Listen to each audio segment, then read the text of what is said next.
big areas that Brees needed to improve as he made his way into the NFL was his ability as a receiver, right? And despite all the what looked like improvements last season, it looks terrible this season, right? He's clearly regressed as a receiver under this current staff, right? And it's not just Brees. All the running backs look bad as receivers, right? They've all struggled with pass protection too. The whole like Izzy thing. Izzy's not playing because he doesn't know the pass protection. That's crazy. Like as much as people love to say like it's good he's calling out. It is good. I'm glad he's calling out players. Of course, it's the players' responsibilities. They have to figure it out. What is going on with the staff?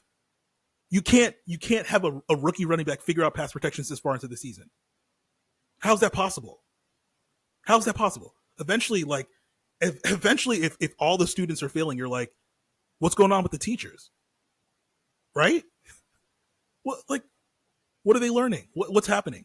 So you can't figure it out in pass protection. You can't catch passes, right? You can't even catch tosses. It doesn't look like anybody's practiced anything when they're on the field. So what is actually going on? Right? That's a really bad look for the offensive staff. Right? And so you're wasting this like incredible talent, somebody who worked their behind off to come back from injury like super quick, way before anybody else expected them to, right? Look faster than anybody expected them to really early in the season, right? And then we're getting to this point, and it's like, great, we have all these injuries. The injuries, that's it. As if we didn't have injuries last season, right? And still managed to adapt, still managed to figure things out, right? At least decent, right? The biggest issues on offense were just people who were upset with the quarterback. The quarterback was bad, right? and then like you didn't have the very worst offense in the NFL or historically bad offense where that's where it is right now. Same things happened last season. You have to bench Zach Wilson, all that, everything, all the same things happened, right? But this is so much worse, right? So much worse. And so all of a sudden, Garrett Wilson doesn't look like the same guy that we saw last season win awards, right? And all of a sudden, Breece Hall doesn't look like the same guy that we saw last season, right? And you're wondering why. You're wondering, why is Breece pressing? Well, because one, he doesn't know if he's ever going to get the ball again the rest of the game, right? And then two, when the ball's finally in his hands, when he finally has it secured, he's like, I have to do everything, right? I maybe dropped the pass earlier in the game. I have to take this to the house, right? The whole right side of the line collapsed, and there's 8 people chasing me down. I'm going to reverse field because I have to do something, right? There are no grimy yards. I'm going to be honest. Like, I don't see them. When there's 12 people, when the entire team's in the backfield, is there a grimy yard to be had? Like the grimy yards we're talking about are just take a 1 yard loss. Like, I guess that's a grimy yard.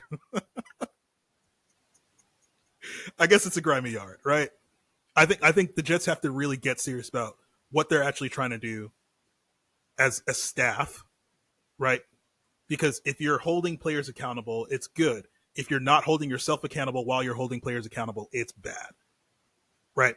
And you're gonna lose everybody, right? And maybe they've already lost everybody. Maybe they just don't care anymore. But I think we'll see what happens at the end of the season. So yeah, I just had to get that little rant out because I think that those are 2 special players, and it's disappointing what they've had to deal with so early in their careers. And just like the feeling around it and the mindset towards it, you just have like 2 really hyper confident young players that you could really build things around, and they're handling things the right way. You've seen it handled poorly on teams that are doing better, right?